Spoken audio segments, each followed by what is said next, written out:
Balik loob.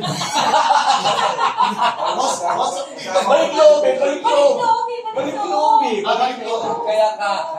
So, nagbalik loob ko. Yes. So, dapat may 100,000 ako.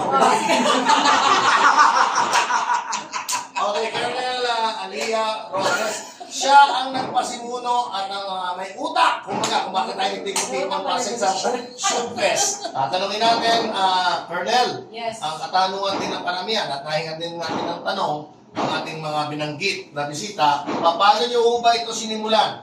At saan nagmula ito? Okay. Maraming salamat po. Unang-una po, kaya po namin siya tinawag na Mistasyon Fest. Kasi po, si Senator Robin Hood Padilla po ay isa po naming mistasya po ay miyembro ng PMA Bagong Anyo ng Buhay, Class of 2002. And of course, alam niyo naman po ang pelikula ng Mista na pinangungunahan din po at pinagbibidahan po ng ating butihing senador.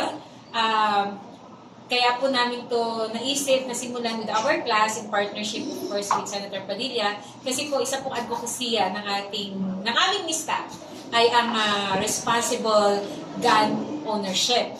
At syempre, ano pa ba ang way kung paano natin may papakita ang responsible gun ownership sa pamamagitan ng isang shoot fest. Kasi dito makikita na ang baril ay magagamit din sa sports, sa friendly competition, at sa pakikisalamuhan natin sa mga civilian at sa mga militar.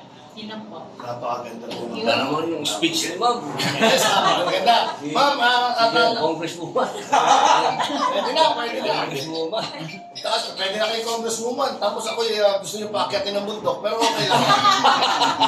Kaya po, ito po yung may mga kategorya. Napansin po natin sa poster. Meron po tayong may 1, 2, 3, 4. Ito kung may 5 na ito. Para naman sa mga beginners and celebrities. Yes. Meron tayong para sa mga professionals. Hindi po ba? So, kompleto ito. Yes. Napakaganda po ng inyong proyekto. At ito naman po, dumako na po tayo sa ating mahal na senador, Senator Robin Padilla.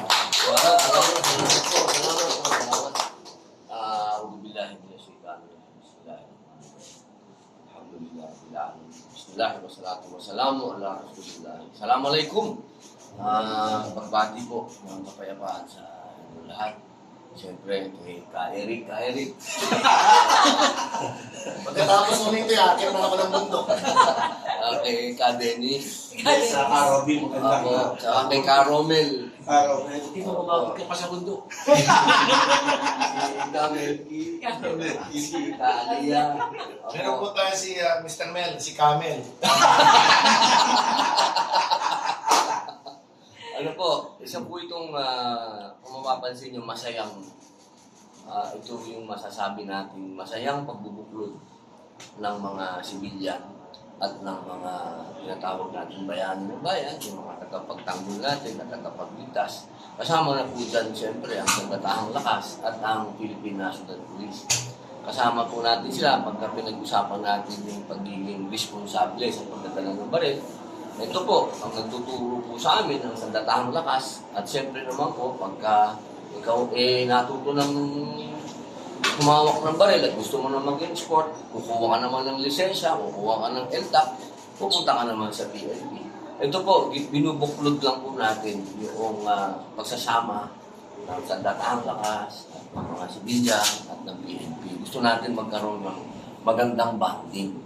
At siyempre naman po, ito pong Banyuhay, ang kapartner po natin, ang ating ang umampun po sa akin na bilang kanilang kapatid at Mista, ang 2002.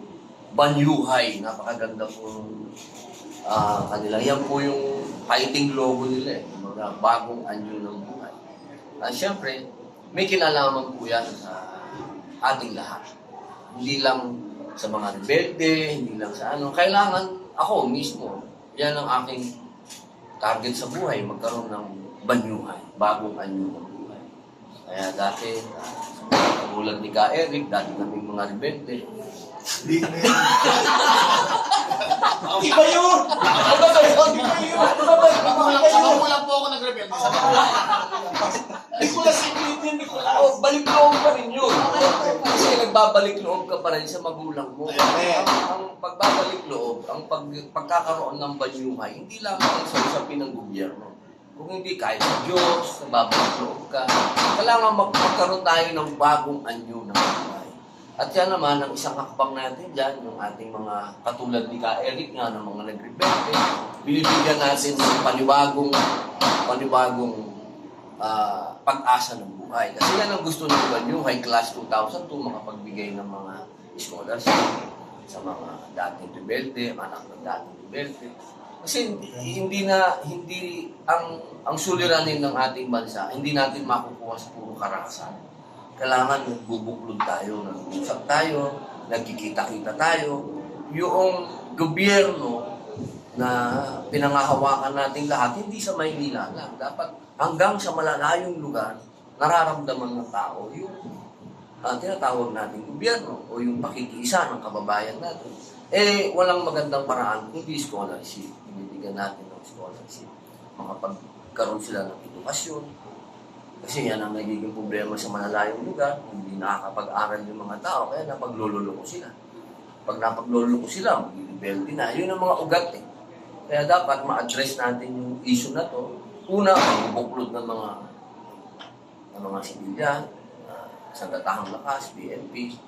Pag nagkaroon tayo ng relationship na yun, bonding, kakalat na yun. Hindi kasi ito kaya ng Sandatahang Lakas lang o PNP. Hindi, kailangan kasama natin yung sibilyan dito.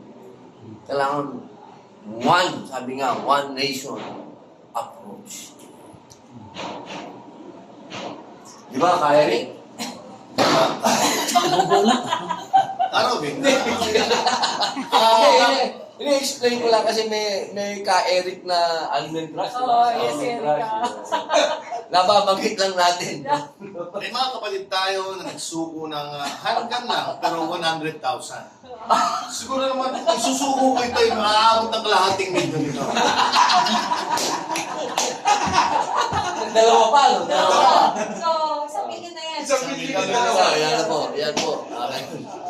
Pero tama yun ha, meron pong ganyang meron Programa. may ganyang programa po na yung ating mga siguro maganda makapagsalita natin. Okay. Maraming salamat. Palakpakan natin, Senator Robby Padilla. Of course, si Colonel Tadeo, sir. Ang isa naman talaga kagalang-galang na Colonel ang magsasalita. Sir, maraming salamat.